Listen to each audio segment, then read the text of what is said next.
Ever heard that if you have PTSD, it means that you're weak? Well, I'm a trauma psychologist, and I'm here to tell you that PTSD isn't weakness, it's biology. And that what you're actually experiencing is your body's most sophisticated survival system trying to work overtime to protect you. The problem is that nobody tells you this. And if you are struggling with PTSD and you have this narrative that you think that it's weak, well, before you make that judgment, you need to understand what happens from a nervous system point of view.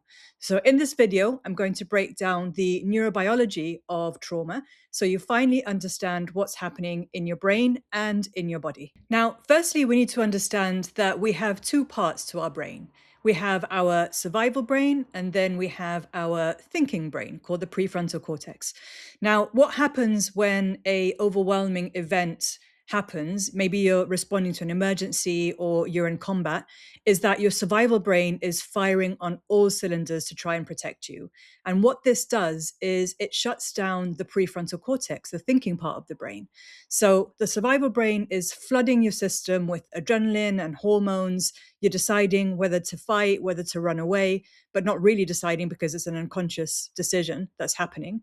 And in that moment, your thinking brain is really shut down. And so all of the decisions are being driven by adrenaline and survival. Think about the last time that you had to make a split-second decision. You probably didn't think about it, your body just moved. And this is what I'm talking about when it comes to the survival brain just taking over and shutting down your prefrontal cortex, because that is why we've survived for so many thousands of years, because we've learned to adapt through survival. Now, the key insight here is that when PTSD starts to happen, that is where your brain and your nervous system have almost become stuck in that survival mode. And your prefrontal cortex isn't able to remind you that actually you're here in the present and you're not in the situation that caused the trauma to begin with, where you did have to survive.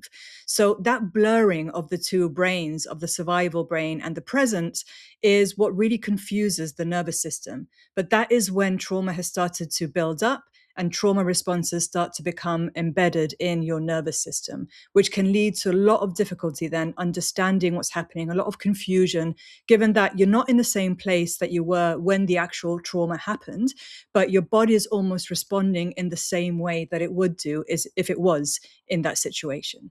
This brings me on to my next point, because every time that we're faced in a threatening situation, we need to react very, very quickly.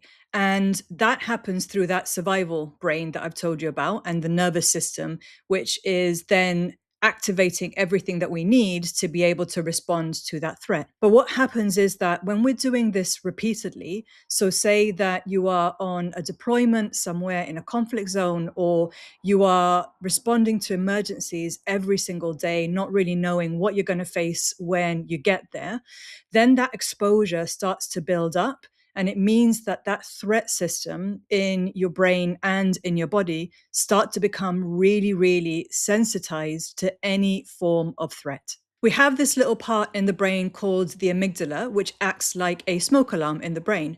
Now, the problem with smoke alarms, as I'm sure you know, is that it can't really decide between, is that smoke coming from burnt toast or is it coming from the house burning down?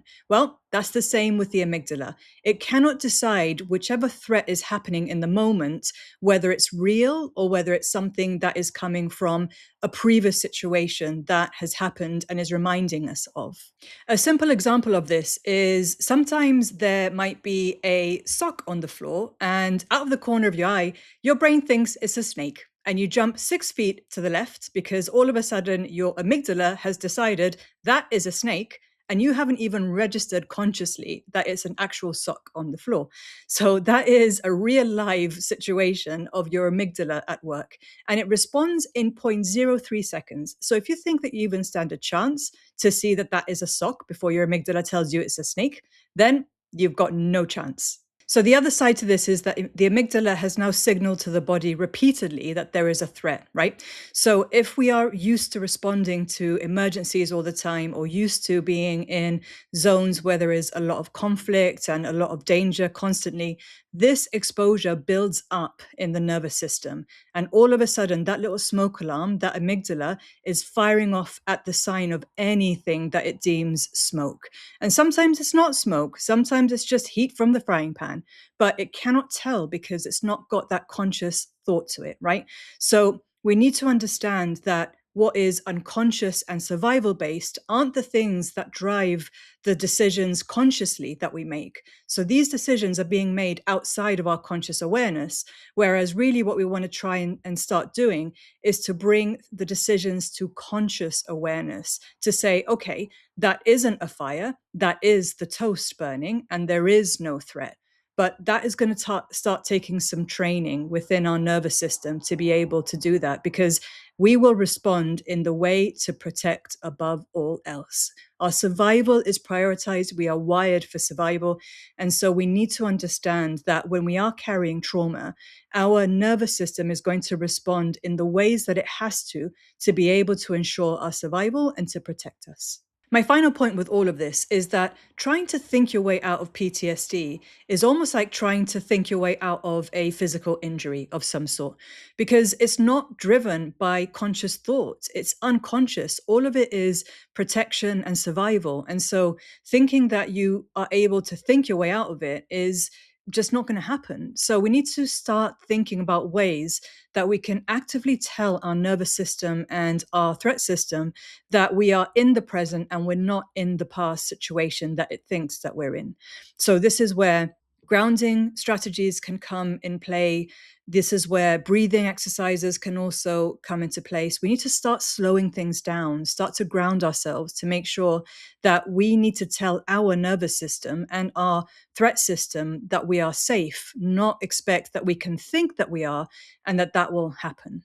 So to wrap this all up, it's just to say that your nervous system and your brain aren't failing you. They're doing exactly what they are designed to do.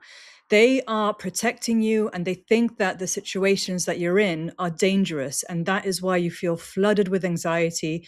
You're flooded with adrenaline because it thinks that it needs you to survive in those situations and has stopped differentiating a safe situation from one of threat. So if your brain's threat system actually protected you during a really difficult event or traumatic event, then why would we call it weakness when it's actually doing exactly what it was designed to do? I hope this has helped you to differentiate what weakness and biology are when it comes to trauma. And if you enjoyed this video, do subscribe, because I'll be sharing a lot more content around this to help you to understand the symptoms and to help you to develop some way of gaining some control back in your life.